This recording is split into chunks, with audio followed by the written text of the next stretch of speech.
You wake up on June 5th, 1944, not knowing it's the last morning you'll ever be a soldier instead of a prisoner. Gray light filters through gaps in the concrete. The bunker smells like wet stone and gun oil, salt from the ocean mixing with the sharp tang of unwashed bodies. Yours included. You're 17 years old. Your name doesn't matter much anymore. None of the names matter much. You're just another body in field gray, another set of hands to hold a rifle, another pair of eyes to watch the English Channel and wait for what everyone knows is coming. You push yourself up from the thin bedroll. Your back aches. Everything aches. The concrete floor of this bunker has been your bed for 3 months now. Before that, it was mud in Russia. Before that, a hospital bed in Berlin where they patched up the frostbite that took 3 of your toes. You're one of the lucky ones, they said.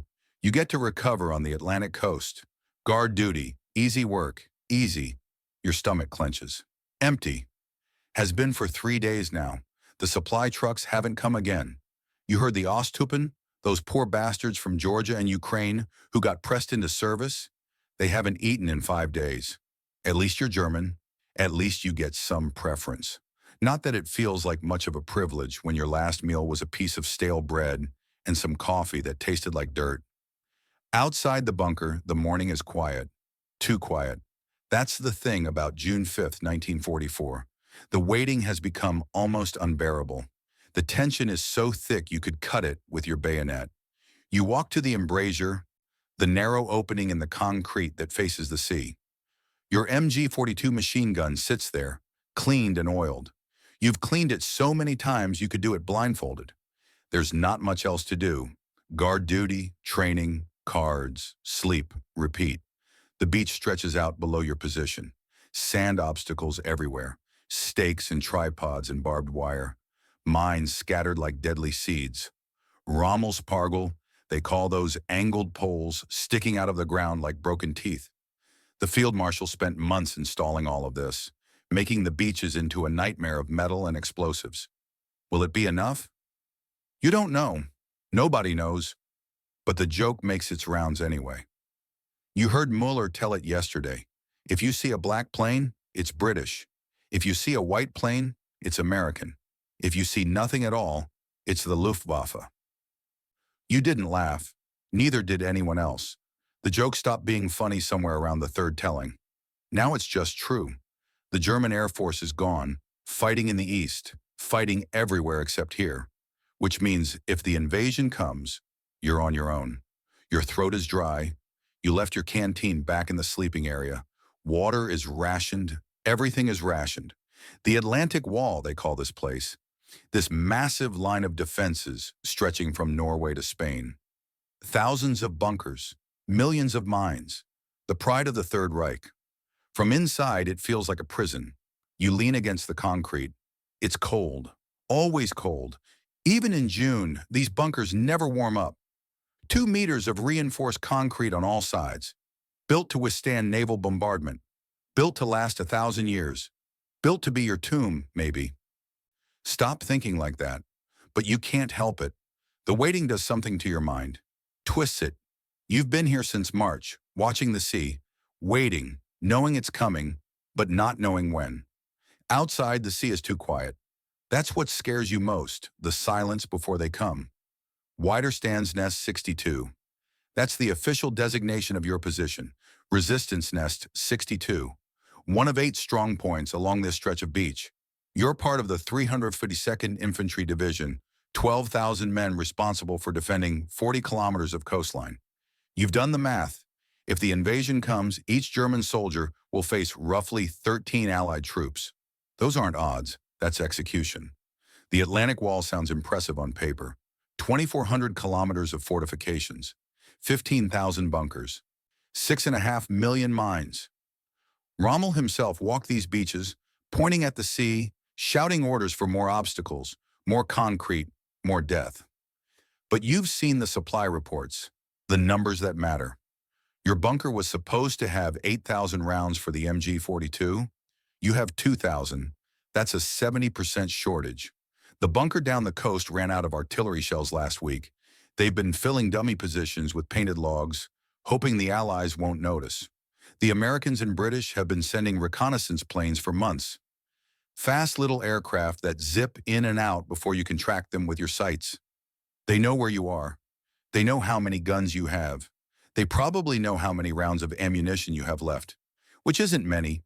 You walk back through the bunker, past the ammunition stores which look sparse, past the sleeping quarters where the straw mattresses smell like mildew, past the tiny kitchen area where you heat up whatever rations you can get, when you can get them, which hasn't been lately. Your stomach growls, you ignore it. You've gotten good at ignoring it. Footsteps behind you. You turn. It's Klaus, the older guy, maybe 30, ancient by your standards. He was a school teacher before the war.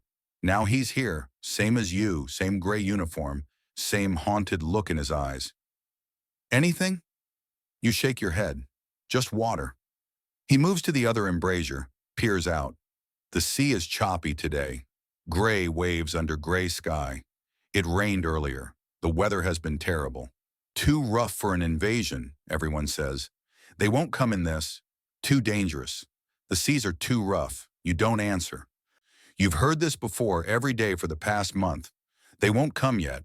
The weather is bad. The tides are wrong. Too early in June. And yet the tension doesn't ease. If anything, it gets worse. Because somewhere deep down, you all know. You can feel it. Something is about to break. Klaus pulls out a cigarette. His hands shake as he lights it. You watch the flame flicker. It takes him 3 tries. My hands. They've been doing this for weeks now. He's not the only one. You've seen it in everyone. The way Miller flinches at loud noises. The way young Becker, who's only 16, cries in his sleep. The way Sergeant Hoffman drinks himself stupid every night on whatever alcohol he can scrounge. This waiting is killing you all, just in a different way than bullets would. The Osttypen are in the bunker next to yours. You can hear them sometimes speaking in languages you don't understand. Russian, Georgian, Polish. Men who were prisoners of war, given a choice. Fight for Germany or stay in the camps. Some choice. They're not soldiers, not really. Half of them don't even have proper weapons. Old French rifles, captured Czech guns. Whatever the Wehrmacht could scrape together. And they sure as hell don't want to be here. You see it in their faces. They're just waiting for a chance to surrender. You don't blame them. Hell, part of you understands. This whole thing, this Atlantic Wall, it feels like a bluff. Rommel called it that himself, you heard. A bluff for the German people more than the enemy. And the enemy knows it.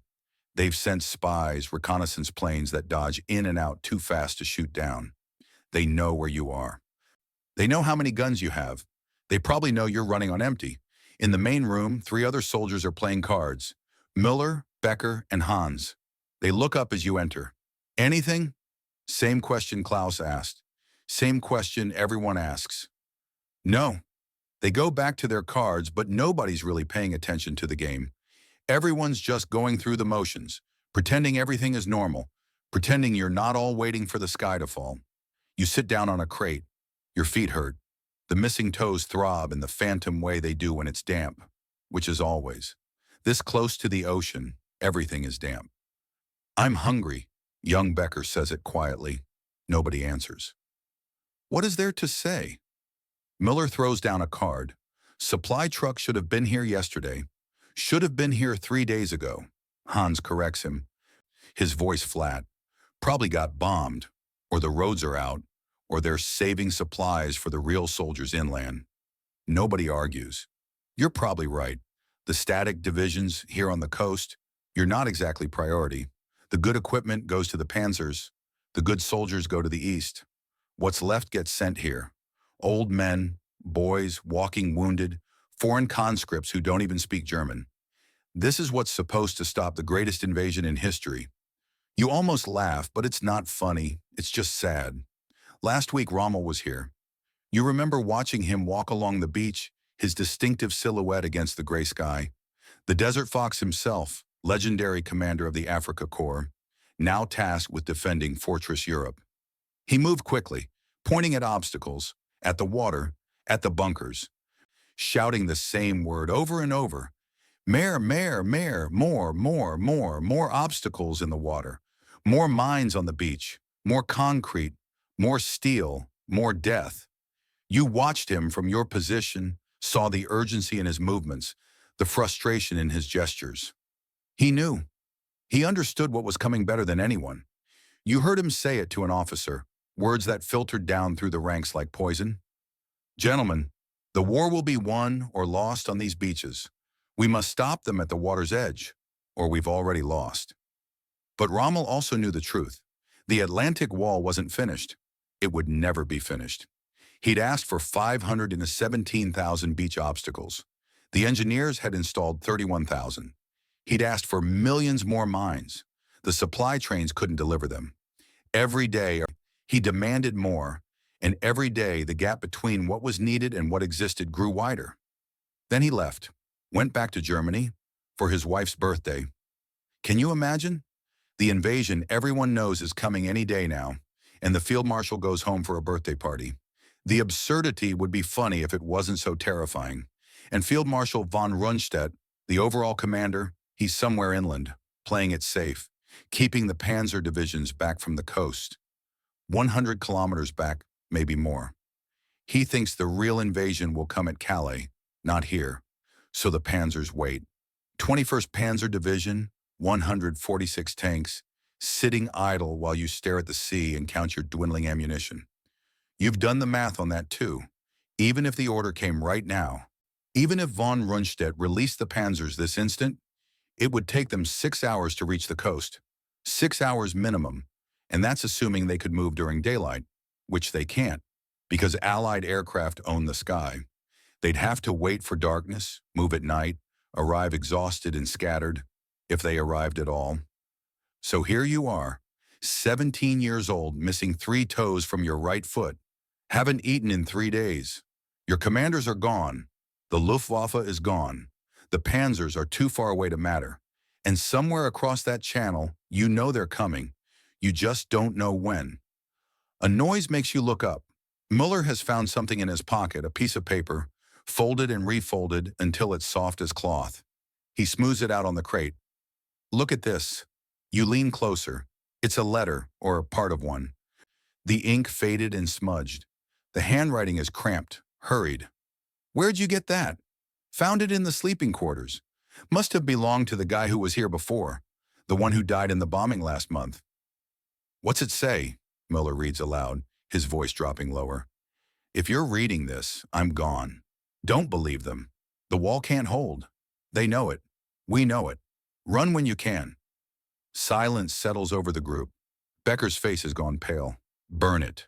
Hans says it flat, final. Why? It's just paper. Burn it. If Hoffman finds it, we're all in trouble. Miller hesitates, then crumples the letter and tosses it into the small stove in the corner. You watch it catch, curl, blacken. The words disappear, but they stay with you. Run when you can. But where? The sea is in front. The officers are behind. You're trapped between water and authority, between duty and death. Hours pass. You take your turn on watch, 2 hours staring at the sea, 2 hours of nothing. Then Clauser relieves you and you go back to the bunker. Evening comes. The gray sky turns darker gray. Sergeant Hoffman appears, his eyes bloodshot, his movements unsteady. He's been wherever sergeants go when they need to forget they're sending boys to die. Probably drinking. Listen up. His voice is rough, thick. I just got word from command. Rommel is still in Germany. Won't be back until tomorrow at earliest. Von Rundstedt says the weather is too bad for invasion. Says we can relax. No alert tonight. This should be good news. It's not. It just feels wrong. Everything feels wrong. Relax, he says. Muller mutters it under his breath. Yeah, sure. Hoffman leaves, stumbling slightly on the threshold. You and the others look at each other. Nobody speaks. The unspoken question hangs in the air like smoke. If the commanders think it's safe, why does your skin crawl? Why does every instinct scream that something's coming? You try to eat something. There's a can of something that might have been meat once, found in the back of the stores. You split it between 6 of you. Each person gets maybe 2 bites. It tastes like metal and despair. You force it down anyway, your stomach cramping around the meager food. Night falls properly now. You lie on your bedroll. Above you, the concrete ceiling. Around you, the sound of other men breathing, trying to sleep, failing. You close your eyes. Think about home, about your mother's kitchen, the smell of bread baking, the way sunlight came through the windows on Sunday mornings. Your little sister, she'd be 12 now. You wonder if she even remembers you. You were taken for the Wehrmacht when you were 16, sent east almost immediately, froze half to death in Russia, lost your toes to frostbite, got sent here to recover. Recovery. Right.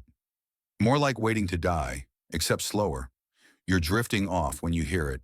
Distant, very distant. The sound of aircraft.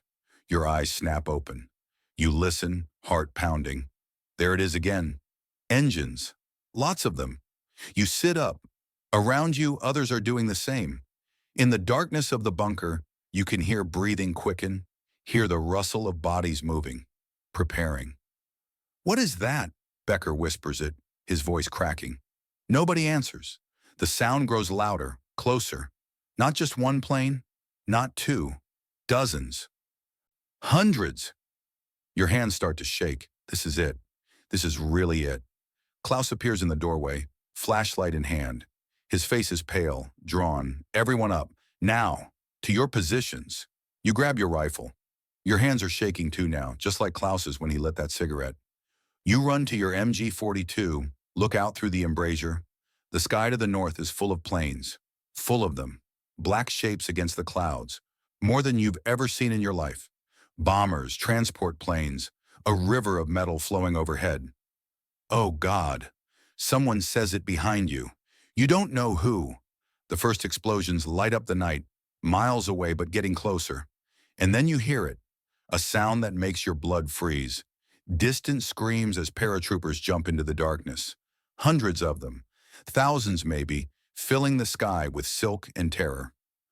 The invasion has begun, and Rommel is still in Germany, and your stomach is empty, and your hands won't stop shaking. You grip the machine gun, try to remember your training, try to remember you're a soldier, try to forget you're 17 years old and terrified. The bombers are coming closer now. You can hear them, feel them, the whole bunker shaking with each explosion that walks toward your position. Closer, closer. This is where your night really begins. Unlike you, warm in your bed, safe in the future, this is the moment where everything you thought you knew about war becomes real. The first bomb that actually matters hits about 200 meters north of your bunker. The whole structure shakes like a living thing, like the earth itself is trying to throw you off. Dust rains down from the concrete ceiling, coating your hair, your face, getting in your mouth and eyes. Your ears ring with a high-pitched whine that won't stop. You're crouched behind your MG-42, fingers white-knuckled on the grips, watching through the gun slit as the world outside turns into fire. The bombers keep coming, wave after wave after wave. The sound is insane, beyond anything you imagine. It's like standing inside a drum while someone beats it with sledgehammers, except the sledgehammers are 1,000-pound bombs, and the drum is your skull. Your chest vibrates with each explosion. Your teeth rattle in your jaw. You can feel it in your bones, in your organs, a percussion that reaches inside you and shakes everything loose. Klaus is shouting something. You can't hear him. Can't hear anything except the bombs and the ringing in your ears that cuts through everything like a knife. Another explosion, closer this time, and the bunker rocks sideways. You grab the gun mount to stay upright. Somewhere behind you, glass shatters. Must be the tiny window in the back room. Not that it matters. Not like you need windows when the world is ending. You try to see through the gun slit.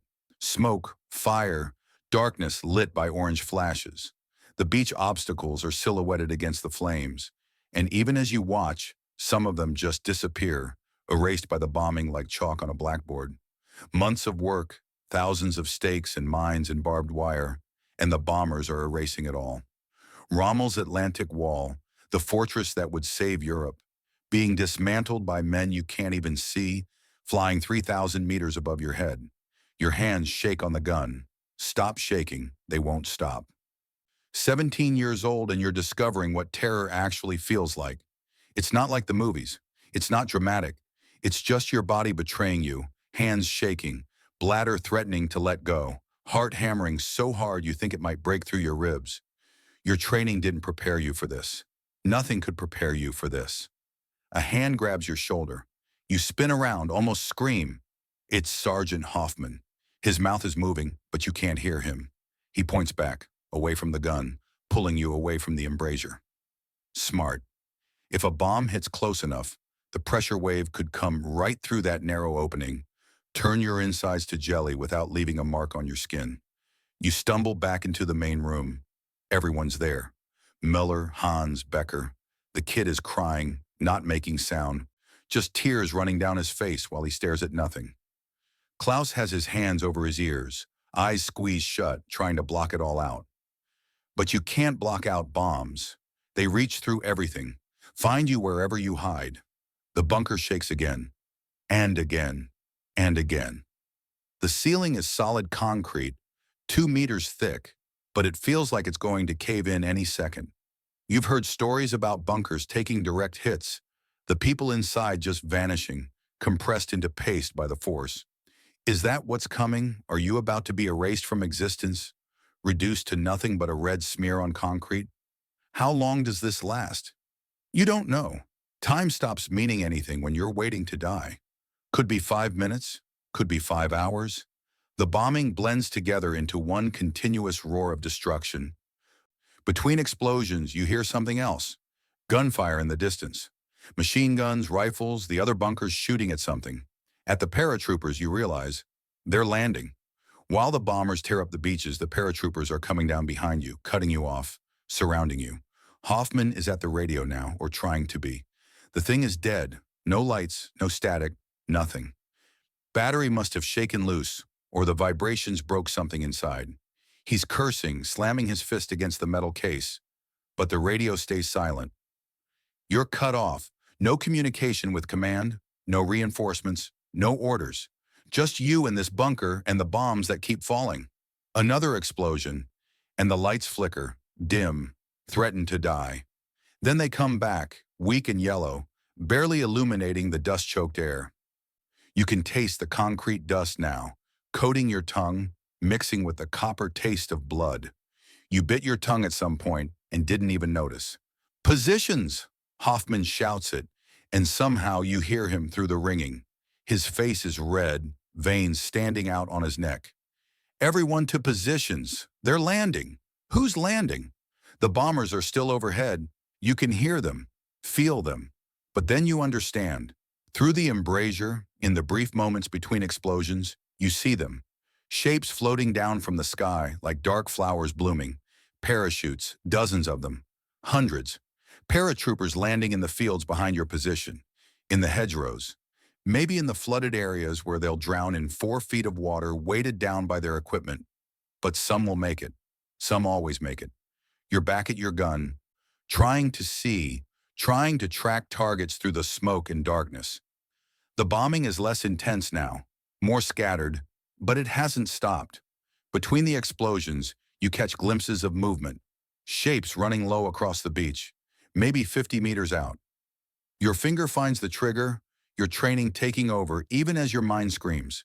You're supposed to wait. Wait until they're close. Make every bullet count. But what if they have grenades? What if they're coming for your bunker right now? The thoughts race through your head, fear and training wrestling for control. You fire. The MG-42 roars to life, the fastest firing rate of any machine gun in the world. 1,200 rounds per minute. Hitler's buzzsaw, the Americans call it. The noise is deafening, even with the bombing. The gun bucks against your shoulder. Spent casings spraying everywhere, clattering on the concrete floor like brass rain. The muzzle flash blinds you, white light filling your vision. You hold the trigger for maybe 3 seconds, maybe 90 rounds, then force yourself to stop, ears ringing worse than before, trying to see through the smoke from your own gun. Did you hit anything? You don't know. Can't tell. The darkness swallowed your tracer rounds, those special bullets that glow as they fly, meant to help you track your shots, but really just advertising your position to everyone with eyes. Might have been shooting at shadows. Might have been shooting at nothing. Your hands are shaking worse now, adrenaline and fear making your whole body tremble. Klaus appears next to you. He's got a rifle, peers out the other embrasure. I can't see anything. He shouts it, but it sounds distant, muffled through your damaged ears. Another bomb, this one close enough that you feel the heat. See the orange flash reflected off the concrete walls. The bunker shudders, and somewhere, something cracks. Not the main structure, you hope. Maybe the outer wall. Maybe nothing important. Or maybe the whole thing is about to collapse on top of you, bury you alive in 2 meters of reinforced concrete. Your tomb built by German engineers who never asked your name. You fire again, shorter bursts this time, at nothing, at shadows, at the terror in your own head. The bombing goes on and on and on. Your sense of time is completely gone. You fire whenever you think you see something. Most of the time, you probably don't. Klaus fires his rifle beside you, the sound tiny compared to your machine gun, almost pointless. But what else are you supposed to do? Just sit here and wait to die? At some point, you realize you're almost out of ammunition. The belt feeding into your gun is nearly gone, the last few rounds clicking through the mechanism. Need ammo, you shouted at Klaus. He disappears into the bunker, comes back with another belt, 250 rounds of death wrapped in metal links. You reload, hands fumbling, takes you 3 tries to get it seated right. Your fingers don't want to work properly, shaking so badly you can barely grip the ammunition. When did that start? Has it been the whole time? Your canteen is empty. When did that happen? Your mouth tastes like concrete dust and copper blood. You bit your tongue, you remember that now, but when? How long ago? The bombing is less intense now, you realize. Not stopped, just less. The waves of bombers must be moving on to other targets, other beaches, other bunkers full of scared boys pretending to be soldiers. You can hear other things now. Shouting in the distance, gunfire, someone screaming. Can't tell if it's German or American. Does it matter? Pain sounds the same in every language. Hoffman is trying the radio again. Still nothing. He's given up cursing at it, just sits there staring at the dead equipment like it personally betrayed him. Like if he looks hard enough, it'll spring back to life and tell him what to do. Young Becker is in the corner, still crying, but quieter now, tears leaving clean tracks through the dust on his face. Hans sits next to him, hand on the kid's shoulder, not saying anything because what would he say? It'll be okay? Nothing will be okay. Not tonight. Maybe not ever again. The night drags on. You fire at shadows, reload, fire at ghosts, see nothing, hit nothing, waste ammunition shooting into darkness. Somewhere out there, paratroopers are landing, regrouping, moving to cut off your escape routes. Not that you have escape routes. Behind you is France-occupied territory, but also German command, military police, officers who'll shoot you for desertion. In front is the sea, and soon, if the paratroopers are any indication, the main invasion force. You're trapped. You were always trapped. The moment they put you in this bunker, you were dead. You just didn't know it yet. Klaus taps your shoulder, points at his watch. You lean close to see it by flashlight. 0300 hours, 3 in the morning. The bombing started around midnight. 3 hours. 3 hours of this, and it feels like 3 years. Like you've aged decades in the darkness. Like the boy who woke up this morning is gone, and someone else, someone older and more broken, has taken his place. The explosions are definitely less now, more scattered. The bombers must be running out of targets, or fuel, or bombs, or all of the above, which means they'll be back, or the ships will come, or both. This isn't over. This is just beginning. This is just the softening up, the preparation, the overture before the real symphony of death begins. You're so tired. Your eyes burn from the smoke and dust. Every muscle aches from holding the gun, from the tension, from 3 hours of thinking you're about to die. The adrenaline kept you going at first, sharp and electric in your veins. Now it's wearing off, leaving you shaky and sick, your hands trembling worse than before.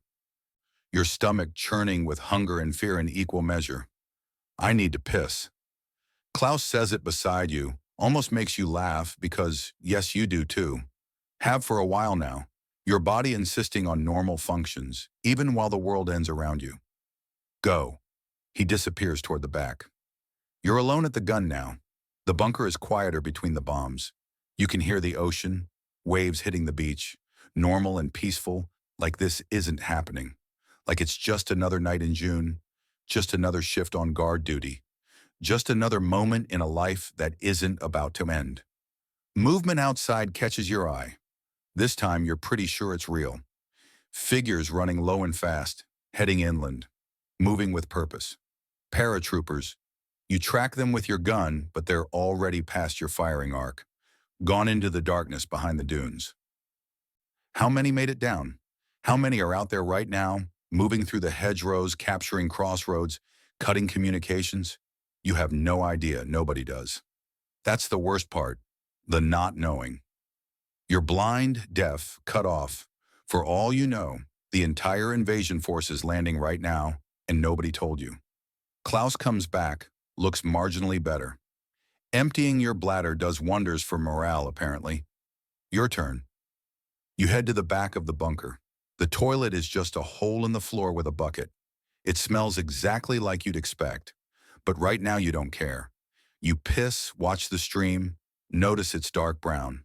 You're dehydrated. Haven't had water in hours, haven't had much water in days. This is how you die, you think. Not from bullets or bombs, but from dehydration in a concrete bunker while the world ends outside. When you get back to the gun, Sergeant Hoffman has the radio apart, batteries scattered on the floor, wires pulled loose. He's trying to fix it with a flashlight in his mouth and shaking hands. Good luck with that. The thing was barely working before the bombing. Now it's just expensive scrap metal. The bombing has mostly stopped now. Just occasional explosions in the distance, random and sporadic. The paratroopers must have landed, must be regrouping, which means morning is coming.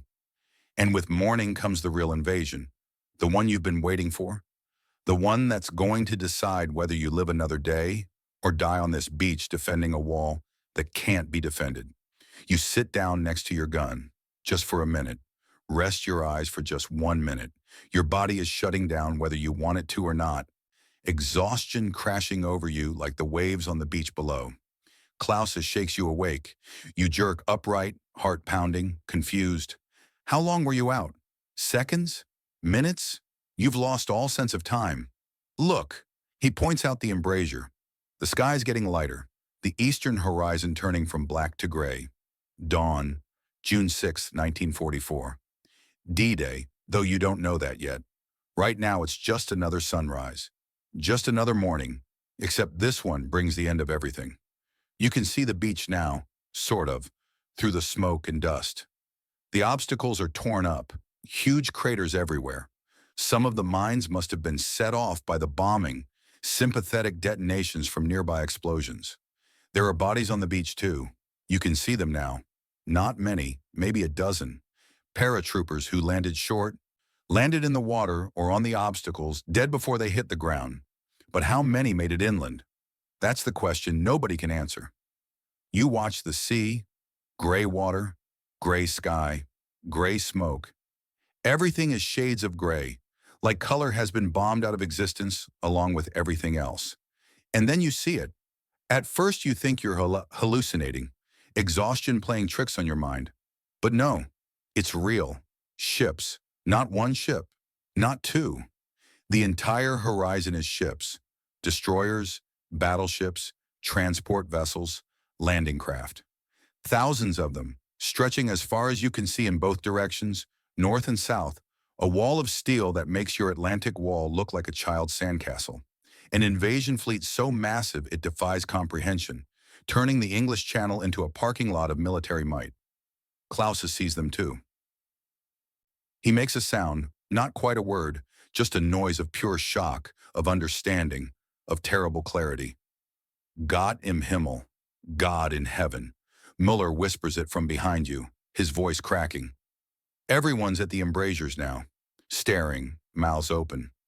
You've never seen anything like it. Never imagined anything like it. You knew the invasion was coming. Everyone knew. But knowing and seeing are different things. This isn't an invasion. This is the ocean itself coming to kill you, transformed into steel and fire, and the mechanical will of nations that refuse to lose. Your throat is painfully dry. You try to swallow, can't. The ships are getting closer. You can make out details now. Gun turrets, flags, the shapes of landing craft being lowered into the water, tiny from this distance but growing larger, more distinct with every passing second. How many? Becker asks it, his voice breaking on the words. 16 years old asking a question nobody can answer. Too many. That's how many. Way too many. The first naval gun fires. You see the flash from one of the battleships, a sudden bloom of orange light. Seconds later, the shell hits somewhere down the coast, in the explosion making the bombing look like firecrackers.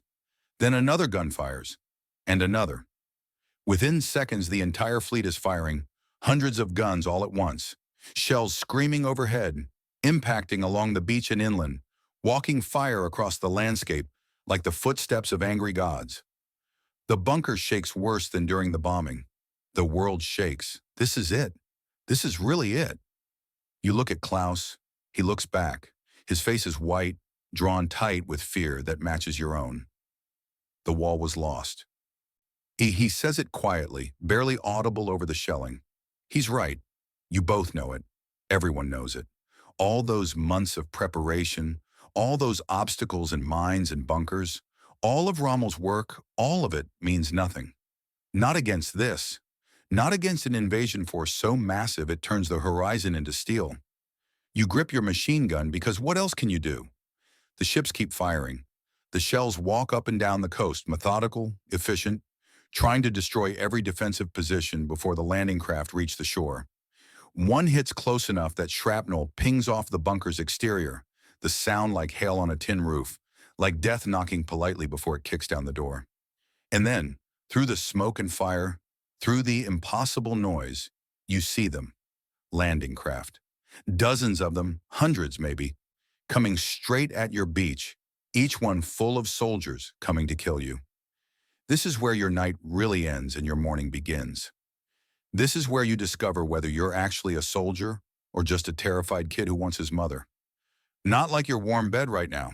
Not like the safety you have right here. This is the moment where everything changes, where the waiting ends and the dying begins, where the Atlantic wall meets the ocean of steel and discovers what happens when unstoppable force meets immovable object. Except you're not immovable. You're 17 years old with 2,000 rounds of ammunition and 3 days of hunger in your belly. You're a boy with a gun watching the end of the world sail toward him at 5 knots.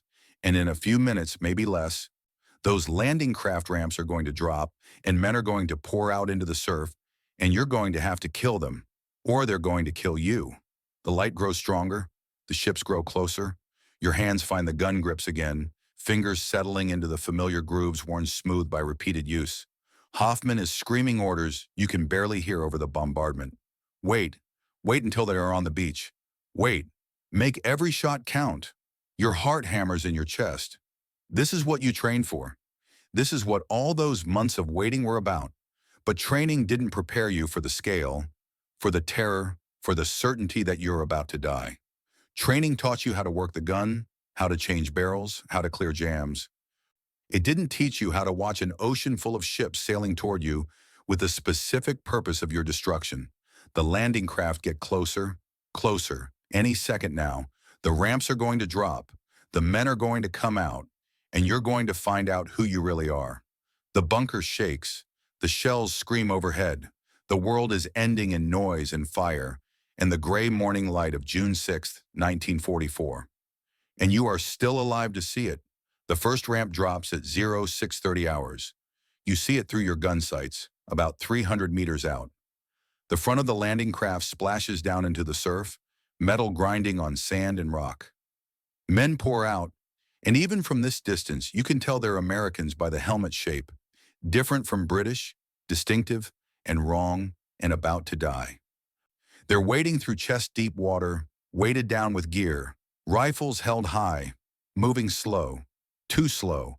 The water drags at them, makes them targets, makes them victims before they even reach the sand. Fire! Hoffman screams it, and your finger is already squeezing the trigger.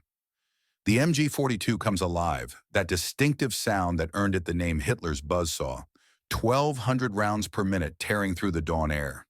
The gun vibrates against your shoulder, steady and brutal.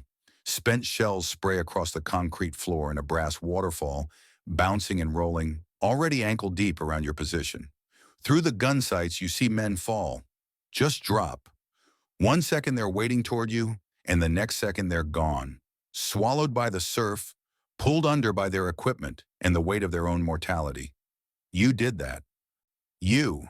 Your bullets, your finger, your choice to pull the trigger. Your stomach lurches, but you keep firing because that's what you do. That's what you're here for. That's the only thing standing between you and the men who want to kill you. More ramps drop, more landing craft beach themselves. The shoreline is filling with them. Dozens visible now. Maybe hundreds up and down the coast. They just keep coming. How many bullets do you have? 2,000 rounds. Not enough. Never enough for this. Klaus is firing his rifle next to you, methodical and precise. Pick a target. Fire. Work the bolt. Pick another target. Fire. He's not shaking anymore. Neither are you. Something happens when the waiting ends, when it actually starts happening. Your hands steady. Your breathing evens out. Your body does what it's trained to do, even if your mind is screaming. The naval bombardment continues behind the landing craft, shells screaming overhead, impacting somewhere inland where the paratroopers must be consolidating their positions. The whole bunker vibrates with each shell passage, a continuous earthquake that never stops, never lets you forget that the world outside is trying to murder you in 1,000 different ways. Americans are making it to the beach now, throwing themselves behind obstacles, behind the steel hedgehogs and wooden stakes that Rommel spent months installing, behind the bodies of their friends. They're firing back, rifles cracking, bullets pinging off the bunker exterior with sharp, angry sounds. One bullet comes through the gun slit, misses your head by inches. You hear it hit the back wall with a crack like breaking bone. You duck, instinct, then back up. Keep firing. The belt feeds through the gun, rounds disappearing into smoke and distance. You're firing in controlled bursts like they taught you, 3 to 5 seconds. Give the barrel time to cool, maintain accuracy. Except they never taught you what it feels like to watch men die because of you. They never put that in the training manual. Mueller is at the other MG-42 now, both guns hammering, the noise inside the bunker climbing to levels that shouldn't be possible. Your ears are already bleeding from the bombing. You can feel the warm trickle down your neck. Doesn't matter. Nothing matters except the gun and the men in the water and keeping them from reaching the bunker. An explosion rocks the structure, bigger than artillery, tank round. The Americans brought tanks. You can see them now through the smoke. Sherman tanks wading through the surf on their own, somehow floating on inflatable skirts, mechanical miracles that shouldn't work but do. They're firing as they come, 75mm guns seeking targets, seeking your bunker, seeking you. Another round hits. Closer. The bunker shakes like it's been punched by God. Dust and concrete chips rain down. The lights flicker, threatening to die. Keep firing. Your ammunition belt runs out, the last round clicking through, and you reach for another. Klaus hands it to you without being asked. He stopped shooting, just feeding you ammo now. Smarter. Better to keep one gun going steady than two guns running dry. You reload fast, muscle memory taking over, hands moving on their own, threading the belt, closing the feed cover, charging the weapon. 5 seconds. Back on the gun. Back to killing. The beach is chaos incarnate. Bodies everywhere, Americans and the occasional German from positions further down the coast that got overrun. Americans taking cover, firing, moving forward in small rushes. Inch by inch, meter by meter. They're not stopping. You kill them and they keep coming. You watch a landing craft hit a mine, explode in a fountain of water and metal and parts of men. The water turns red, but the next craft comes in right behind it. And the next, and the next. They're everywhere. Becker screams it. He's at a rifle port, firing wildly, not aiming, just shooting into the smoke and hoping. He's right, though. The beach is packed now. Hundreds of Americans, maybe thousands. Hard to count when they're all moving, when you're trying to kill them, when your world has shrunk to the narrow field of view through a gun sight, and everything outside that rectangle might as well not exist. Your gun overheats. You can see the barrel glowing, red-hot metal, radiating heat you can feel on your face. Barrel change. Klaus knows what to do. You've drilled this. He grabs the spare barrel from the rack. You flip the latch, swing the receiver open. Hot metal hisses. Your gloves protect your hands, but barely. The heat is incredible, like grabbing a piece of the sun. New barrel slides in, locks. 30 seconds maybe. Feels like forever. Back on the gun. Something changes. You feel it before you see it. The Americans aren't just huddling behind obstacles anymore. They're organizing, forming into small units, moving with purpose and coordination. These aren't scared conscripts. These are soldiers. Real ones. Trained, experienced, professional. And they're coming. A group makes it to the seawall, directly below your bunker. You can't see them anymore. Can't shoot them. They're in the dead zone, the area your guns can't reach. That's bad. That's very bad. That's how bunkers fall. Grenade! Someone screams it. The explosion is muffled outside the bunker but close. The Americans are trying to find a way in, trying to locate the doors, the weak points. They're doing what they trained to do, what their officers taught them. Find the bunker, neutralize it, move on. Hoffman is screaming into the radio again. Still broken. He's screaming at nothing, demanding reinforcements that won't come, reporting positions to headquarters that isn't listening. His voice is raw, cracking. He's losing it. You keep firing. What else can you do? The Americans below are doing something. You hear metal scraping, tools working.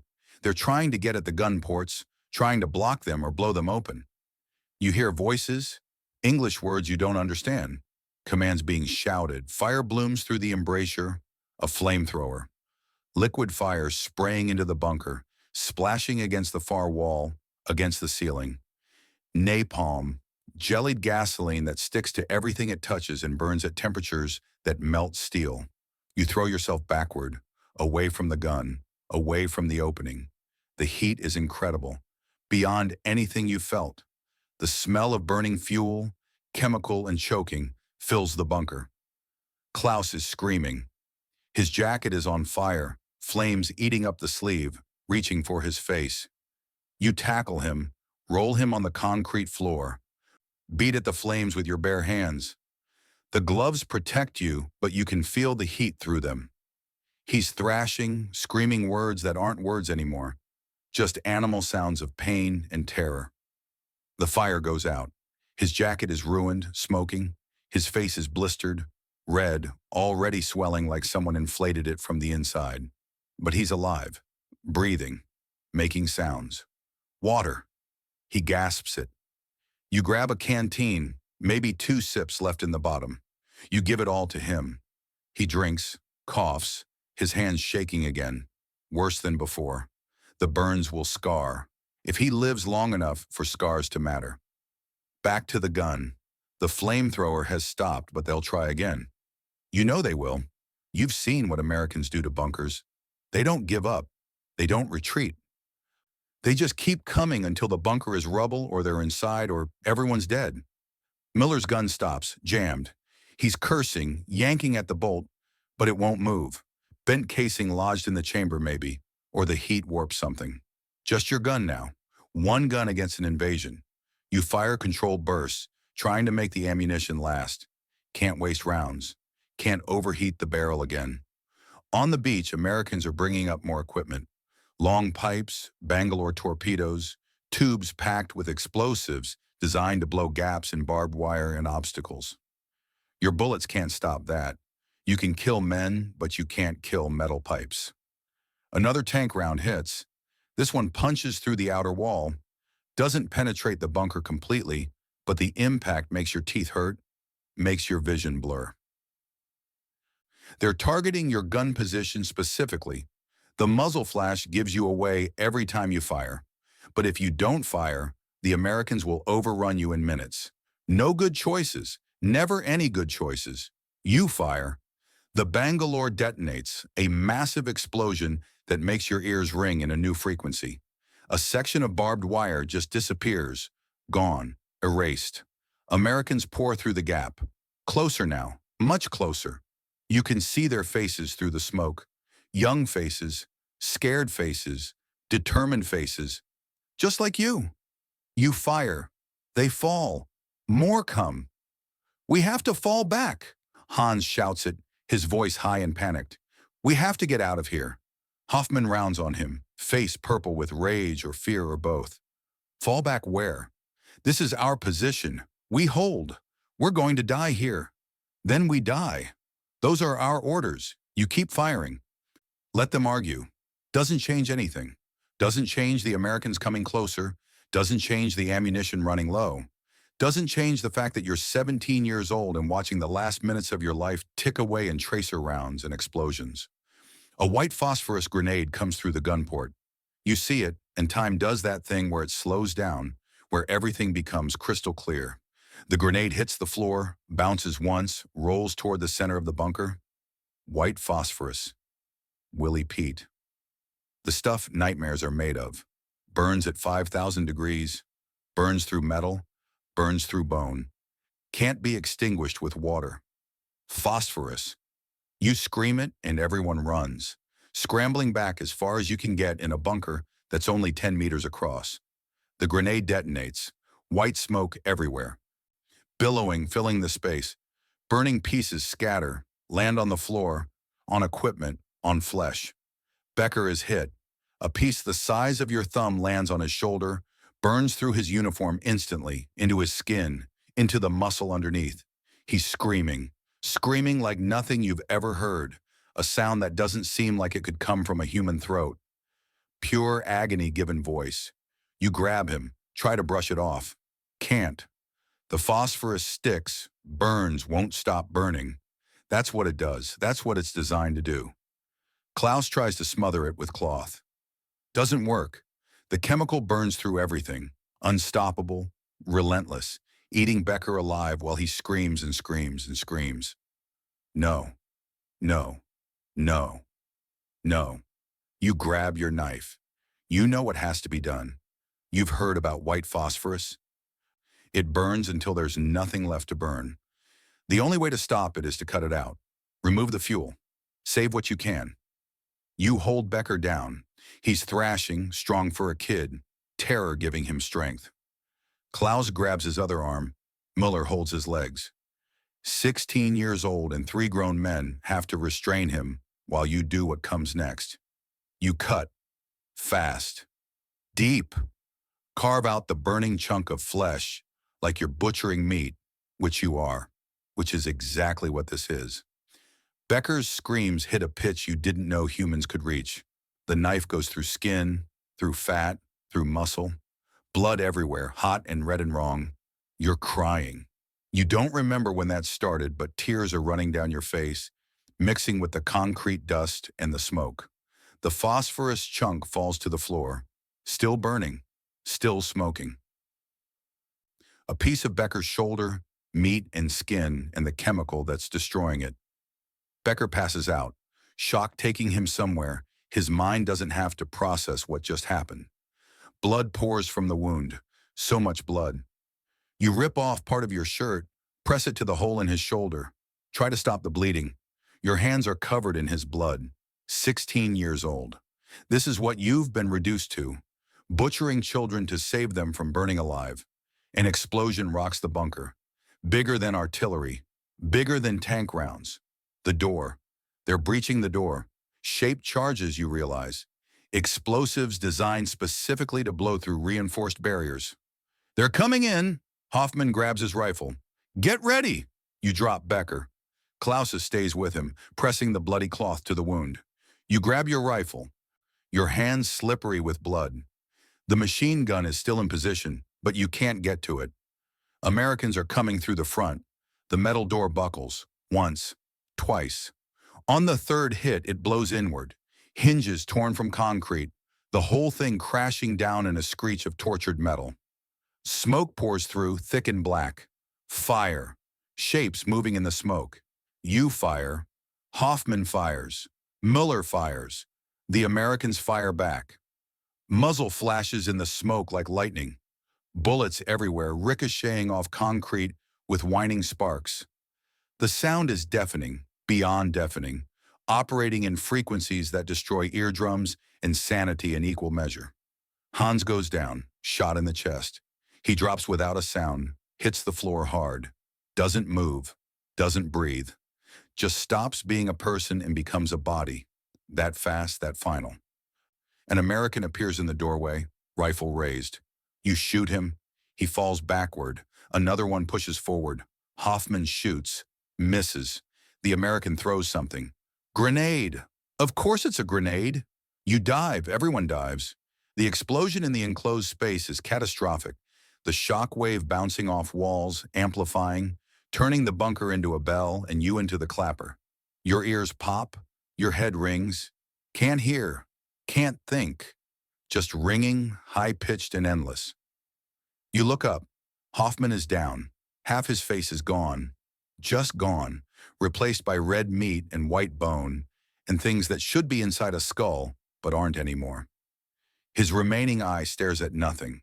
Sergeant Hoffman, who drank himself stupid every night, who screamed at the radio, who gave the order to hold, dead, gone, released from duty. Miller is crawling, leaving a trail of blood. His leg is shattered, bones showing through torn fabric, white shards protruding from meat. He's making sounds, whimpering, calling for his mother maybe. Hard to tell through the ringing in your ears. More Americans at the door. 3 of them. Rifles pointed at you. Young faces. Scared faces, just like yours. This is it. This is how you die. In a bunker in France covered in your friend's blood, 17 years old and suddenly understanding that death isn't noble or glorious. It's just the end. You raise your rifle, hands shaking again. The Americans are shouting. One of them keeps repeating something. Surrender. Hands up. Hände hoch. You look at them. Really look at them. They're terrified, just as scared as you. Fingers tight on triggers, ready to kill you, ready to die killing you. But they're giving you a chance. They don't have to.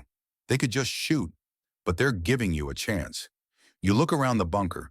Becker is bleeding out on the floor, 16 years old with a hole in his shoulder. Klaus is burned, half his face blistered and weeping. Muller's leg is destroyed. Hoffman is dead, half his head decorating the wall. Hans is dead, a neat hole in his chest. For what? For a bunker? For orders from men who aren't here? For a wall that fell in 8 hours? You could shoot, die fighting. Take maybe one of them with you if you're lucky. Or you could live. You drop your rifle, slowly, hands shaking so badly you almost drop it instead of placing it down. You raise your hands.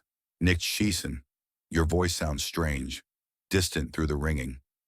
Don't shoot. The Americans keep their rifles on you, but they don't fire. One of them moves forward, boots crunching on spent shell casings. He kicks your rifle away, pulls you to your feet. Rough, scared. His hands shake when he pats you down for weapons. He finds your knife, the knife with Becker's blood still on the blade. He sees it, looks at you. His eyes ask questions, his mouth doesn't. You have no answers. He pushes you toward the door. Outside, the sun is fully up now, burning through the smoke. June morning should be beautiful. The beach is carnage. Bodies everywhere, American and German. Burning tanks, destroyed landing craft, craters full of seawater and fuel oil. But more Americans keep coming. More and more. An endless tide. Unstoppable. You were right. The wall was lost. It was lost the moment those ships appeared on the horizon. Maybe it was lost long before that. Maybe it was lost the day Germany invaded Poland, invaded Russia, thought it could fight the whole world and win. They march you down the beach, past dead Americans, past dead Germans, past crying wounded men in both uniforms. An American medic is working on Becker. They brought their own medics. They're treating German wounded. Why? You don't understand. You were just trying to kill them. They were trying to kill you. Now they're saving Becker's life. War is insane. War doesn't make sense. War is young men killing young men, while old men watch from safety and call it glory. An American soldier offers you water. You take it. Drink. It's the best thing you've ever tasted. Cold and clean and carrying the faint taste of whatever chemical they use to purify it. Your hands are still covered in Becker's blood. You sit on the beach, hands on your head, surrounded by other German prisoners. Some from your bunker, some from other positions up and down the coast. All of you staring at the ocean, at the impossible number of ships, at the army that just landed on your beach and swept you aside like you were nothing. You were defending the Atlantic Wall, the pride of the Third Reich, the fortress that would stop any invasion. You lasted 8 hours, from midnight bombing to 0830 surrender. 8 hours. That's all the Atlantic Wall bought. 8 hours of delay. Your stomach cramps. When did you last eat? 4 days ago. The American guard notices, says something you don't understand, comes back with a ration bar, tosses it to you like you're feeding animals at a zoo. You eat it anyway. Chocolate. Real chocolate. The Americans feed their prisoners better than Germany feeds its soldiers. You want to laugh, but you're too tired. Want to cry, but you're empty. You just sit there, hands bloody, ears ringing, alive. Unlike Hoffman. Unlike Hans. Unlike the warm bed you'll never take for granted again. More prisoners arrive as the morning wears on. More bunkers overrun. The Atlantic Wall falling, position by position, strong point by strong point. And you sit there watching, understanding that you're seeing history happen, watching the beginning of the end. A prisoner sits down next to you, older guy, maybe 25, bandage wrapped around his head, blood seeping through. His hands won't stop shaking. Omaha, just that one word. You look at him. I was at Omaha Beach. Wider stands nest 62. You don't respond, don't know what to say. He continues anyway, voice flat and dead. Right above the beach, perfect position, perfect fields of fire. We had everything, MG-42s, artillery, mines. He stops, stares at his shaking hands. We killed so many. The water turned red, actually red, bodies stacking up on the sand. His voice drops to a whisper. And they just kept coming, wave after wave. We couldn't stop them. We killed hundreds. And it didn't matter. You understand. That's your story too. That's everyone's story. Killing and killing and killing, and it not mattering because the Americans have an ocean of men and you have empty bunkers and dying children. The guy's name is Werner. He tells you about 9 hours of fighting, about changing gun barrels 4 times because they melted, about Americans climbing over their own dead to reach his position, about finally being flanked, about realizing they weren't winning, just dying slower. More prisoners join. A kid named Stefan from Gold Beach, limping on a wounded leg. An older sergeant from Juno Beach, missing 2 fingers, talking about Canadians pushing 3 miles inland by noon. A Luftwaffe mechanic from Sword Beach who hid in a cellar and never fired a shot. An Osthupen soldier, Georgian, who makes explosion sounds and holds up 2 fingers. 2 of us left from his whole unit. He shows you a photograph, a woman and 2 children, his family. He just wants to go home. Don't you all? The stories pile up like bodies. Utah Beach fell by noon. Omaha Beach, the hardest, fell by evening. All 5 beaches secured in one day. The Atlantic Wall, Germany's impregnable fortress, fell in hours. Rommel wasn't even there. He was in Germany, celebrating his wife's birthday. Von Rundstedt thought it was a feint, kept the panzers back. Hitler was asleep, nobody dared wake him. 3 command failures, all at once. You were abandoned before the first shot. Werner laughs. That dead laugh, no humor in it. You know what my lieutenant said right before we surrendered? He said Rommel was right. We had to stop them on the beaches. Now it's too late. Too late. That's the phrase that keeps repeating. Too late for reinforcements. Too late for the panzers. Too late for Germany. Too late for all of you. An American brings food, rations. They distribute them to prisoners. You get 1, canned meat and crackers and more chocolate. You eat. Your stomach cramps at first, not used to food, but then it settles. 4 days without eating. Now you're a prisoner and the Americans feed you. Germany couldn't feed its own soldiers, but the enemy can feed its prisoners. What does that tell you about this war? Stefan is crying quietly next to you, tears running down his face. My brother. He's in the Panzers somewhere inland. I don't know where. Don't know if he's alive. The sergeant with missing fingers puts a hand on Stefan's shoulder. Says nothing. Just sits with him. You all sit together. Enemy soldiers who are now just soldiers. Just men. All defeated by the same ocean of steel. The afternoon sun climbs higher. The beach is quieter now. The Americans have moved inland, following the breakthrough, pushing toward objectives you can't see. The war is moving on, leaving you behind, just like that. The war that consumed you, that defined you, that made you into a killer and a victim in equal measure, has moved on. You're obsolete. Defeated. Irrelevant. American guards start organizing prisoners into groups, getting ready to move you somewhere. A holding area, probably. You stand up, legs stiff from sitting. You've been here for hours without noticing time passing. Werner stands too, still shaking somewhere else in his mind. Stefan limps to his feet. The Georgian soldier carefully folds his photograph, puts it back in his pocket. You line up with the others. Hands on heads, American guards with rifles marching you off the beach. As you walk, you see the scope of it. The landing.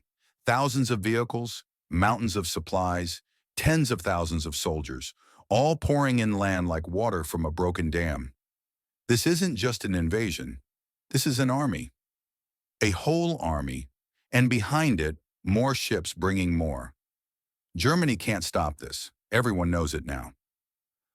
The question isn't if Germany will lose. It's when, and how many more will die before it's over. You walk past your bunker, the one you defended. Hoffman died there. Hans died there. Becker nearly died there. The concrete is pockmarked with bullet impacts, scorched black from the flamethrower. The door hangs twisted on broken hinges. Your MG-42 is still in position, abandoned, pointless now. For what? For 8 hours of delay? That's all the Atlantic Wall bought. 8 hours. They march you inland, away from the beach, away from the bodies and the burning vehicles and the unstoppable invasion. You're alive, somehow, against odds that should have killed you 10 times over. You're alive, and that has to count for something, unlike Hoffman, unlike Hans, unlike the warm bed you'll never take for granted, the safety you'll spend the rest of your life being grateful for. The war continues without you. Somewhere out there, Germans and Americans are still fighting, still dying, but not you. Not today. Today you walk. Today you survive. Today you carry Becker's blood under your fingernails and Hoffman's death behind your eyes and the weight of 8 hours that changed everything. You're 17 years old. You've killed men whose names you'll never know. You've watched friends die for a wall that couldn't hold. You've discovered that war isn't about glory or honor or defending your homeland. War is about which side can afford to lose more men, and your side can't. The sun beats down. Your throat is dry again. Your feet hurt. Your ears ring. You keep walking because that's all there is now. Walk and survive and try not to think about how the boy who woke up yesterday morning in that bunker is gone. He died somewhere between the bombing and the surrender. Someone else is walking in his body now. Someone older. Someone who understands things he wishes he didn't. The Americans put you in a field. Just grass and mud. Nothing special. Except now it's surrounded by barbed wire and guards. Hundreds of German prisoners already here. More arriving every hour. You find a spot. Sit down in the wet grass. Your whole body aches. Haven't slept in 30 hours. Haven't eaten properly in 5 days. But you're alive. That's more than Hoffman can say. More than Hans. More than thousands of others who died today defending beaches that fell anyway. Werner sits next to you. Stefan on your other side. The Georgian soldier stays close. Safety in numbers maybe, or just the human need for connection when everything else is stripped away. An American guard tosses you a blanket, just one for the group. You share it because what else can you do? The field fills up as darkness falls. Wounded, exhausted, defeated, young and old. Wehrmacht and Luftwaffe and Ostuppen, who look relieved to be captured. A medic comes through. American. Red Cross on his helmet. Checking wounds, handing out painkillers, treating enemy soldiers with the same care he'd give his own. He looks at your hands, at Becker's blood still dried in the creases. Asks you something in English. You shake your head, not your blood. He nods. Moves on. Night falls on June 6, 1944. D-Day. The day the Atlantic Wall fell. The day you became a prisoner. The day everything changed. You lie back on the grass. Stare at the sky. Stars coming out. Same stars that shone over the bunker last night when you thought you were about to die. You didn't die. You survived. And tomorrow you'll wake up and the war will still be happening. But without you. That should feel wrong. Should feel like cowardice or failure. But all you feel is tired. So tired. And grateful in a strange way. Grateful for surrender. Grateful for American chocolate. Grateful for grass under your back instead of concrete. Grateful to be alive when so many aren't. You close your eyes. Sleep comes despite everything. Despite the nightmares waiting. Despite knowing that Hoffman's face will haunt you forever. That Becker's screams will echo in your head for years. That you'll never forget the weight of the knife cutting into his shoulder. But tonight, exhaustion wins. Tonight, you sleep. Tomorrow will bring new horrors, new uncertainties, new ways to survive in a world where you're no longer a soldier defending an impossible wall, but a prisoner waiting to discover what comes after defeat. Morning comes cold and gray. You wake up stiff, every muscle screaming protest. Sleeping on wet ground will do that, turn your body into a collection of aches and pains, mapped out in flesh and bone. Stefan is already awake next to you, staring at nothing. His leg looks worse in daylight, the bandage soaked through with red and yellow. Infection setting in. You've seen it before in Russia, seen what happens when wounds don't get proper treatment. Werner didn't sleep at all. You can tell. He's sitting exactly where he was last night, same position, eyes fixed on his hands. The shaking has slowed, but his lips move constantly, silently counting something only he can see. 9 hours on that gun at Omaha. You wonder if he's still there in his mind, still firing, still watching Americans die by the hundreds while more keep coming. The Georgian soldier is gone. You notice it suddenly, a gap in the small circle you'd formed. He was here last night. Now he's not. Maybe they moved him to a different section, separated the Osttuppen from regular Wehrmacht. Maybe he's on his way to England, to a ship that'll take him to a POW camp where he'll wait out the war, dreaming of that photograph, that woman, those children. American guards bring breakfast. Not much. Crackers and something that might be jam, watered-down coffee that's still better than what Germany was serving. You eat slowly, making it last. Your stomach has shrunk from days of nothing. Can't handle much at once. Stefan can't eat at all, the pain in his leg stealing his appetite, stealing everything except the fear in his eyes. They're moving us today. The corporal who brought the food says it in German, his accent thick but understandable. Wisconsin maybe, or Minnesota, somewhere in the American Midwest where German immigrants settled generations ago and passed the language down like inherited silver. To a bigger camp, then maybe to England. England, across the channel, the place you were supposed to keep them from reaching. Now you're going there as cargo, as defeated enemy, as proof that the Atlantic Wall was a fantasy built on concrete and doomed boys. More prisoners arrive throughout the morning, streaming in from fighting that continues inland. The pattern becomes clear as you listen to their stories. Carentan under siege, St. Lo holding but just barely. The Americans pushing south and west, the British and Canadians pushing toward Caen. The beachheads are linking up, becoming one continuous front. In 6 days, the Allies have landed 326,000 men, 54,000 vehicles, 104,000 tons of supplies. Numbers too large to comprehend, an invasion measured in mathematics that Germany can't match.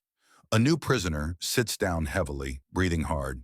He's older, maybe 45. Too old for combat, but Germany stopped caring about age when they started losing. His uniform marks him as 352nd Infantry Division, same as you. He fought somewhere down the coast.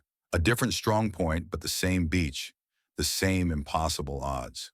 Heard Rommel finally showed up around 6 in the evening yesterday. His voice carries bitter amusement. 6 in the evening. Little late there, Desert Fox. Where was he? Werner asked it, his voice rough from disuse.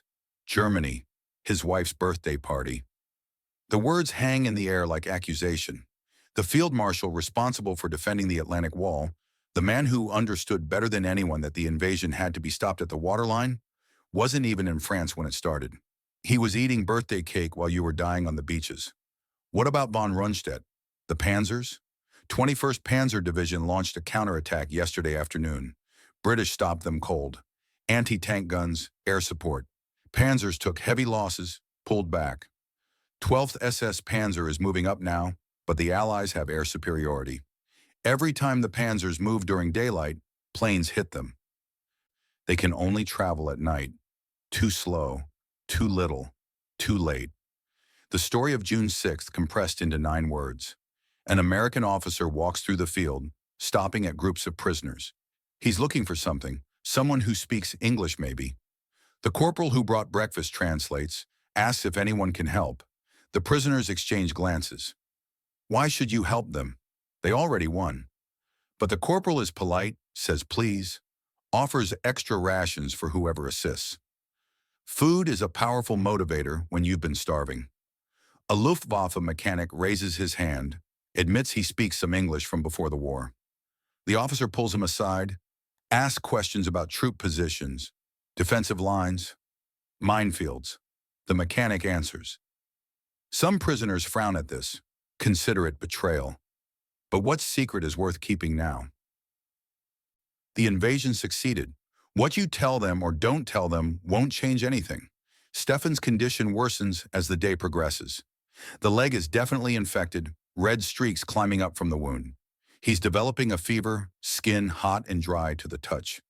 An American medic examines him, makes a decision with his hands. Stefan is loaded onto a stretcher. He looks back at you once, 16 years old, going somewhere you can't follow, terrified and alone. You might never see him again. That thought sits heavy in your chest, adds another weight to the collection you're building. Hans dead, Hoffman dead, Becker mutilated, Stefan disappearing into American medical care that might save him or might not.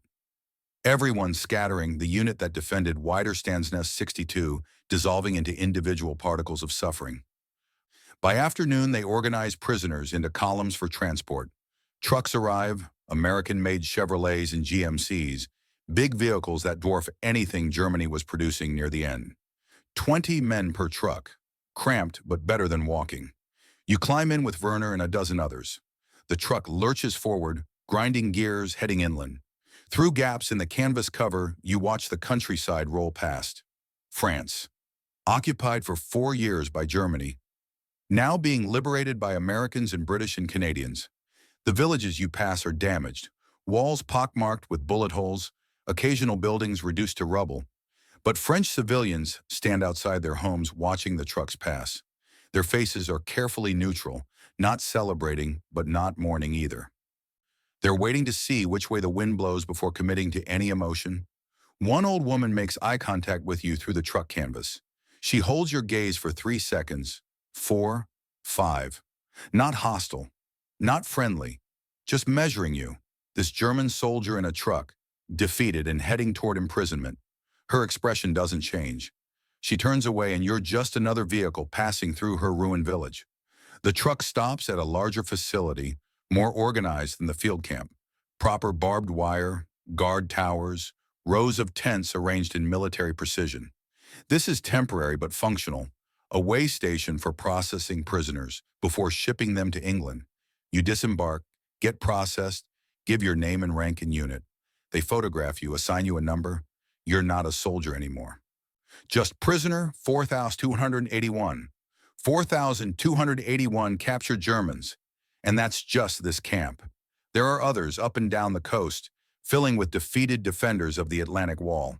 How many total? 10,000? 20? The fortress that was supposed to hold for weeks lasted hours. And the prisoners keep coming. The tent they assign you holds 10 men. Werner ends up with you, along with 8 others you don't know.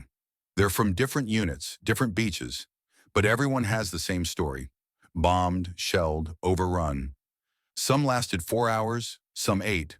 One lasted until the next morning, June 7th, fighting through the night before ammunition ran out and Americans surrounded them. None lasted long enough to matter. You lie down on a cot, an actual cot, not concrete or mud. It has a thin mattress that smells of mildew and previous occupants, but you don't care. You're horizontal, off the ground. That's luxury enough. Your body doesn't wait for permission, just starts shutting down. Sleep takes you fast and hard, pulling you under before you can resist. The dreams come immediately. Hoffman's face exploding, Becker screaming while you cut into his shoulder. The knife in your hand, the blood, the smell of burning phosphorus. Americans wading through water that turns red, shapes falling, drowning, dying because of you. Your finger on the trigger, your choice, your kills. You wake gasping, heart pounding. Night has fallen. Someone's moaning in their sleep across the tent. Werner is sitting up, staring at nothing again. Neither of you speaks. What words could matter now? Days blend together. Wake up, eat, sit, eat, sleep, repeat. The Americans feed you twice daily, portions that seem enormous after the starvation rations of the Atlantic Wall. You're gaining weight. Your ribs don't show through your shirt anymore. It's strange, perverse even, that captivity comes with better meals than service. News filters in through guards who speak German, through new prisoners arriving from the fighting. June 10th, the 5 beaches have fully linked into one continuous beachhead. June 12th, American forces are pushing toward Cherbourg. June 14th, the Canadians are still grinding against fierce resistance near Caen. The 12th SS Panzer Division, those fanatical Hitler Youth soldiers, fighting like demons but taking unsustainable casualties. Allied aircraft own the sky. Anything that moves during daylight gets bombed. An American guard stops by your tent one evening, the one who speaks good German, whose grandparents immigrated before the First War. Rome fell on June 4th, 2 days before we landed here. He says it casually, like sharing weather news. Italy's collapsing. Germany is fighting on 2 major fronts now. 3 when the Soviets launched their summer offensive. Werner laughs at that, the dead laugh you're learning to recognize. It means someone has seen too much, processed too little, exists somewhere between functional and broken. We're doomed. We've been doomed since Poland probably, and they still sent us to die on those beaches. The guard looks uncomfortable, doesn't respond. He leaves and you're alone with that truth. The Atlantic Wall wasn't about stopping the invasion. It was about delaying the inevitable, buying time for, what? Miracle weapons that don't exist? Divine intervention? The guard is right. Germany is fighting everyone, everywhere, all at once. The mathematics don't work, never worked. You were sent to die for an equation that couldn't balance. A week passes, maybe more. Time loses meaning in captivity. One morning they announced that prisoners can send information home through the Red Cross. Names, confirmation you're alive, reassurance for families who don't know whether to mourn or hope. You write your name, your mother's address, your sister's name. No details about D-Day, no description of the bunker or the blood. Just, I'm alive, I'm a prisoner. I'll come home eventually. Will they get it? You don't know. Mail service in Germany is disrupted by bombing campaigns. Your mother might receive this letter in a week or 6 months or never. She might already think you're dead, might have held a funeral with an empty coffin, might have moved past grief into acceptance. Or she might still be waiting, checking the mail every day, hoping for word. You fold the paper, hand it to the Red Cross representative. He's Swiss, neutral, professional. He takes it without comment, adds it to the stack of thousands. So many prisoners writing home. So many families waiting for news. The war measured not in territory or casualties, but in letters that might never arrive. Stefan never comes back. You ask about him, describe him to the guards. They check records, come back with news that lands heavy. The leg was too infected. They amputated it above the knee. He's in a hospital facility now, recovering if you can call losing a limb at 16 recovery. He'll survive the war with one leg, forever marked by 8 hours defending a beach that fell anyway. 16 years old, and he paid that price for nothing. For orders from men who weren't there. For a wall that couldn't hold. For a Germany that sent children to die rather than admit defeat. The tent is emptying slowly as prisoners get processed, categorized, shipped to more permanent camps. Some go to England. Some stay in France for labor details, clearing rubble and diffusing mines. The guards ask about your skills, your training, your physical condition. 3 missing toes mark you as damaged goods, unsuitable for heavy labor. You'll probably go to England, to a camp there, to sit out however long this war lasts. Werner is called for medical evaluation. He's gone for 2 hours, comes back with a small bottle of pills for sleeping, for anxiety. He stares at the bottle like it contains a foreign concept. They have medicine for this, for broken minds. America has medicine for everything, apparently. Do they work? Don't know yet. Supposed to take one tonight? He does.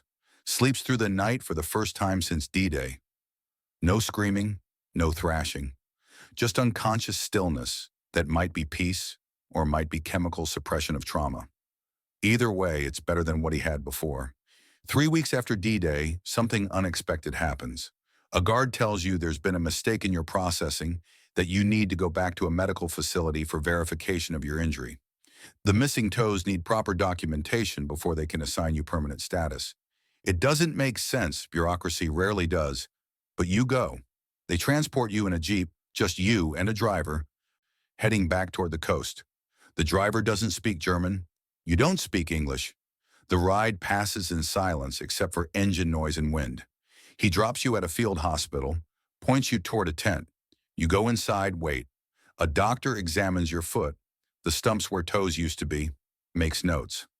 Frostbite, he writes. Russia, you tell him, even though he doesn't understand. He nods anyway, universal language of medical professionals seeing familiar wounds. You're declared unfit for labor details. They'll send you to England next week. But you have 3 days of administrative limbo, 3 days where you're technically assigned to this facility, but not actually needed. The guards are lax here, focused on wounded men who need constant care. You could walk away and nobody would notice for hours. You don't run. Where would you go? Back to Germany through Allied-controlled territory? Impossible. Hide in France? For what purpose? The war is ending whether you participate or not, but 3 days of relative freedom, of being able to move beyond barbed wire, that's something. On the second day, you make a decision that surprises you. You're going back to Normandy, back to the beach, back to the bunker where Hoffman died and Becker screamed, and you pulled the trigger until your world ended. You need to see it again, need to understand if it was real or nightmare, need to face what you did there. You start walking, nobody stops you. A German prisoner in American custody, walking away from a field hospital toward the coast. It should be impossible, but war creates chaos, and in chaos, anything can slip through. You walk for 2 hours, following roads you remember from the truck convoy. A few vehicles pass, but none stop. To them, you're just another refugee, another displaced person in a France full of them. The beach looks different in late June sunlight. The obstacles are mostly cleared now, American engineers working efficiently to remove what took months to install. Landing craft still arrive regularly, bringing supplies, reinforcements, the continuous flow of material that armies need. But the fighting has moved inland. The beach is logistics now, not battlefield. Your bunker is still there, damaged but standing. Bullet holes pockmark the concrete. Scorch marks from the flamethrower blacken the walls around the gun ports. The door hangs twisted, metal warped by explosive breaches.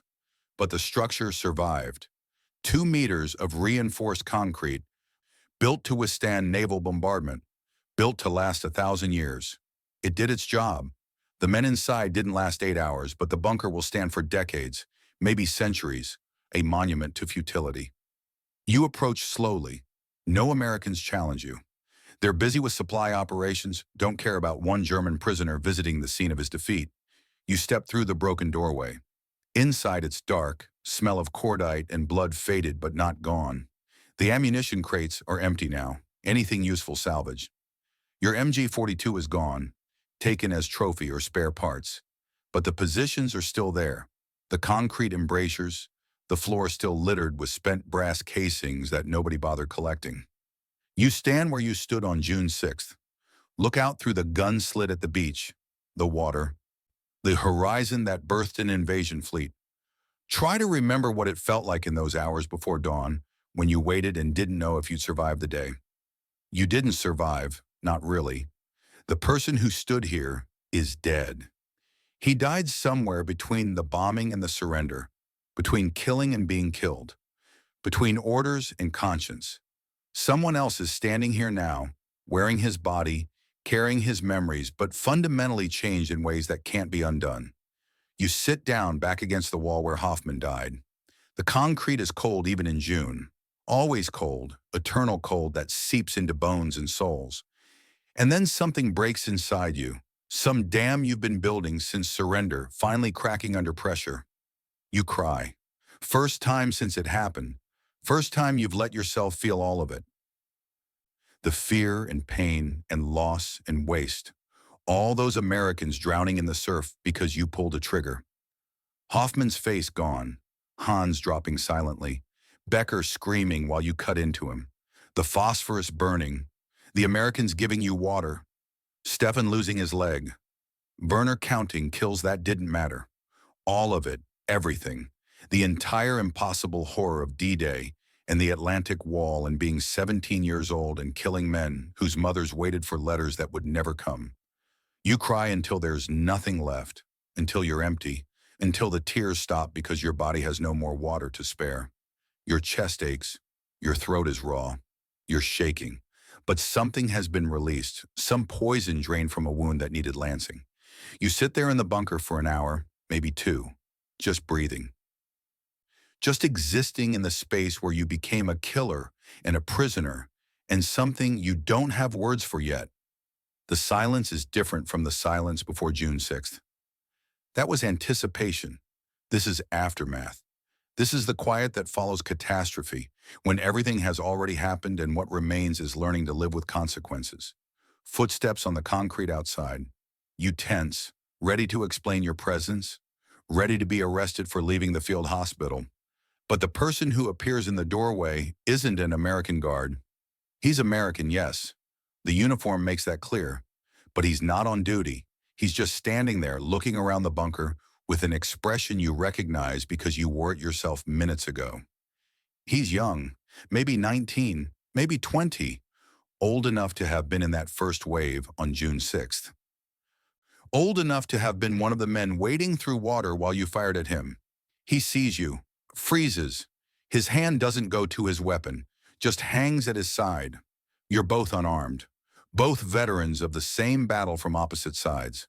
The moment stretches, silent and strange. He says something in English. You don't understand the words, but you understand the tone. Not hostile, not friendly, just acknowledgement. He was here too. He knows what happened in this bunker, even if he doesn't know the specific details. He knows men died here, Americans and Germans both. He reaches into his pack, pulls out a canteen, offers it to you.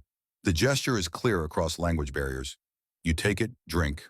Water, cool and clean. You hand it back. He nods, takes it, sits down against the opposite wall. Not close, maintaining distance, but not leaving either. You sit there together in silence, American and German, victor and defeated. Two young men who survived June 6th when so many didn't, sitting in a concrete bunker that outlasted everyone who defended it. After a while, he stands, nods once, leaves without speaking again. You watch him go, this soldier whose name you'll never know, whose face you'll remember forever. You don't know what that encounter means. Maybe nothing. Maybe everything. Maybe it's forgiveness or understanding, or just two traumatized survivors acknowledging each other's existence. But it feels important somehow. Feels like it should mean something, even if you can't articulate what. You leave the bunker as afternoon light slants golden across the beach. Time to go back before someone notices you're missing. Before your 3 days of freedom end, and you're shipped to England to wait out however long this war lasts. But first you stand on the sand where Americans died, where you killed them, where the Atlantic Wall fell in 8 hours of fire and blood and futility. The waves wash in and out. Same as always, indifferent to history. The water doesn't care about D-Day or dead soldiers or the end of German occupation. It just keeps moving, eternal and unstoppable, the same water that brought the invasion fleet now cleaning the beach of evidence. You think about Rommel's words, filtered down through the ranks before June 6th. The war will be won or lost on these beaches. He was right. It was lost here. Not because the Atlantic Wall was weak, but because the invasion was too strong. Because America could afford to lose thousands and keep coming, while Germany could barely afford to feed the defenders. You think about your mother, about the letter you sent. I'm alive. Such simple words. But they contain everything that matters. You survived. Somehow, against odds that killed Hoffman and Hans and hundreds of thousands of others, you survived. That has to count for something. The walk back to the field hospital takes longer than the walk out. Your feet hurt, the missing toes aching in phantom ways that frostbite gifted you, but you make it. Slip back into the facility without anyone noticing you were gone. Lie down on a cot in the transient tent. Close your eyes. The nightmares come, but they're different now. Not softer, not easier, but changed somehow. You faced the bunker, stood where Hoffman died. Cried in the darkness where you became whatever you are now. The dreams still show you the blood and screaming, but they don't own you quite the same way. 2 days later, they put you on a truck convoy heading to the coast. The port at Cherbourg is operational now, captured by Americans after fierce fighting. You'll board a ship there, cross the channel to England, spend however long in a POW camp until Germany surrenders and they send you home. The other prisoners in the truck are quiet, lost in their own thoughts. Werner sits across from you, face gaunt despite the American rations. He's still counting. You can see his lips moving. Will he ever stop? Will any of you ever stop replaying June 6th in your heads, wondering what you could have done differently, knowing nothing you did would have mattered? The truck passes through liberated villages, French flags hanging from windows now, tricolors that were hidden for 4 years emerging into sunlight. Children wave at the American soldiers. Some spit toward the truck carrying German prisoners. You don't blame them. You were the occupiers. You were the enemy. That you were also just scared kids following orders doesn't erase 4 years of occupation. At Cherbourg, they load prisoners onto a Liberty ship, American-made transport vessel that'll carry you across the channel. The same channel you were supposed to defend. You're crossing it anyway, just not the direction Germany intended. The ship is crowded, hundreds of prisoners packed below decks. But it's dry and there's food and nobody is shooting at you. The crossing takes 6 hours. You stay below, don't want to see the French coast disappearing, don't want to watch England approaching. When they let you up on deck finally, you're already in Southampton Harbor. England, the island Germany tried to invade, failed, tried to bomb into submission, failed. Now you're here as prisoner, as defeated enemy, as proof that Germany's 1,000-year Reich lasted 12 years and couldn't cross 20 miles of water. The POW camp in England is organized and professional. Rows of barracks, proper kitchens, medical facilities. The British run it with efficiency that speaks to centuries of imperial experience managing prisoners. You're assigned a barracks, given basic supplies, told the rules. Work details available for those who want them. Classes in English if you're interested. Football matches on weekends. They're treating you like temporary guests, not defeated enemies. It's disconcerting. Werner ends up in your barracks, so do a dozen others from Normandy. The weeks blend into months. You work in the camp garden, growing vegetables that supplement the food supply. Physical labor that tires your body, makes sleep easier, gives you less time to think about bunkers and blood and Becker's screaming. News of the war comes regularly. The guards don't hide it. Paris liberated in August. The Allies pushing into Germany by September. The Soviets grinding through Poland. Germany contracting, dying slowly, fighting every meter, but losing. Everyone knows how this ends. The only question is how many more have to die before the inevitable becomes official. Winter arrives, cold and damp British winter that reminds you of that bunker, of concrete that never warmed, of waiting for invasion. But you're not waiting anymore. You're just existing, day by day, marking time until peace comes and they send you home to whatever Germany remains. Letters finally arrive through the Red Cross. One from your mother dated September, 3 months to reach you. She got your letter. She's alive. She cried when she read it. She writes, "Your sister's alive too. 13 now, growing up without you. The house is damaged but standing. Food is scarce. The bombing is constant. But they're alive and waiting for you to come home." You read the letter 10 times, memorizing every word. They're alive. That's the only thing that matters. The house can be rebuilt. Food will come eventually. But they're alive, and so are you. And someday this war will end, and you'll see them again. You write back. Can't tell them much, the censors read everything, but you tell them you're healthy, you're in England, you're being treated well. You don't tell them about D-Day or the bunker or Hoffman or the knife cutting into Becker's shoulder. Those are your burdens, not theirs. Let them imagine you spent the war in some safe garrison, some boring assignment. Let them have that comfort. Spring comes to England, 1945, nearly a year since D-Day. The war in Europe is ending, everyone can feel it.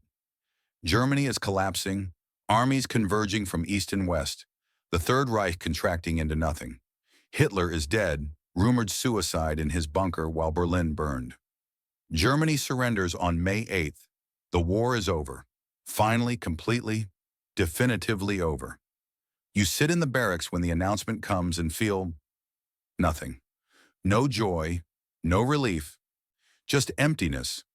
The war that defined you, that made you into a killer and a prisoner and whatever else you are, is over. What now? Who are you without war? They don't release you immediately. Processing takes time, verifying identities, checking for war criminals among the prisoners. You're cleared quickly. Just a regular soldier, no SS connections, no atrocities. You defended a bunker, killed enemy soldiers in combat, surrendered when defeat was certain. That's not a war crime. That's just war. But going home takes longer than expected. Germany is rubble. The transportation network is destroyed. The Soviets control the East. The Western Allies control the West. Everything is complicated, political, slow. You wait in the camp through summer. Werner is released in June, given papers and train fare. He leaves without goodbyes, still counting, still somewhere in June 1944. You never hear from him again. Others leave. The camp empties slowly. By August, you're one of the last. Finally, in late August, 15 months after D-Day, they give you papers and directions. You're going home. The train journey takes 3 days. The infrastructure is wrecked, trains running on temporary tracks around destroyed bridges. You cross from England to France by boat, then catch a train heading east. Through France, where villages are rebuilding. Through Belgium, where the Battle of the Bulge left scars. Into Germany, where the destruction defies description. Cities flattened. Hamburg looks like the surface of the moon. Craters where buildings stood. The train crawls through Dresden, through ruins so complete you can't tell what was there before. The scale of destruction is incomprehensible. This is what defeat looks like. This is what happens when you fight everyone at once and lose. Your hometown is smaller, less strategic, less bombed, but it's still damaged. Buildings with missing walls, streets cratered, everything covered in dust and defeat. You walk from the train station carrying nothing but your papers. Your house is standing, smaller than you remembered, sadder. You knock on the door, heart pounding. Your mother answers. She's aged 10 years in the 3 since you left. Gray hair, lines around her eyes, hands that shake when she recognizes you. She doesn't speak, just pulls you inside, holds you. Your sister is there, 13 going on 30, childhood stolen by war. She barely remembers you, but she cries anyway. Your mother makes you sit, brings you food even though she barely has any. You eat because she needs you to. You tell them sanitized stories, things they can hear. You don't tell them about the bunker, about Hoffman's face exploding, about cutting into Becker's shoulder, about the Americans drowning in surf turned red. Some stories are yours alone to carry. That night you sleep in your old bed, your real bed, the one you thought about on the concrete floor of the bunker. It's softer than you remember, strange after years of hard surfaces. The nightmares come, they always come. But you wake up in your own room with your mother downstairs and your sister in the next room, and you're home. Finally, completely home. The days that follow are strange. You help your mother rebuild, literally, repair the damaged walls, replace broken windows, clear rubble from the garden. Physical labor that keeps you busy, keeps you from thinking too much about concrete bunkers and machine guns and the weight of men dying because you pulled a trigger. Germany is being rebuilt around you, slowly. The Americans and British are helping, Marshall Plan money flowing in, but it'll take decades to undo the destruction. Your generation, the one that fought, will spend their lives rebuilding what was destroyed. That's your punishment and redemption both. You broke it, now you fix it. Months pass. You don't talk about D-Day. When people ask where you served, you say France and change the subject. Nobody pushes. Everyone has stories they don't want to tell. The whole country is traumatized, processing 6 years of war and 12 years of Nazi rule. The horror is too large for individual stories. It gets subsumed into collective guilt and grief. But alone at night, you think about the bunker, about Werner counting kills that didn't matter, about Stefan losing his leg at 16, about the American soldier who gave you water in the place you tried to kill him, about whether any of it meant anything beyond young men dying for old men's ambitions. You think about the Atlantic Wall, that monument to hubris, concrete fortifications that fell in hours, about Rommel who understood but wasn't there, about von Rundstedt who didn't believe, about Hitler who slept while the invasion began, about all the ways Germany failed you before you fired your first shot. You think about your mother's letter, "I'm alive," 3 words that contained everything. You're alive. Hoffman isn't. Hans isn't. Thousands of Americans aren't. Hundreds of thousands of Germans aren't. But you are. And that has to count for something. Has to mean something even if you don't know what yet. Years pass. You rebuild. Germany rebuilds. The bunkers in Normandy become tourist sites, memorials, places to remember and learn. You don't go back. Can't. Too many ghosts. But you read about them, about ceremonies where old men in uniforms shake hands across former battle lines. American, British, Canadian, German veterans, together, acknowledging what they did to each other, choosing peace over continued enmity. The nightmares fade but never disappear. Hoffman's face, Becker's screams, the weight of the MG-42, the Americans falling in red water.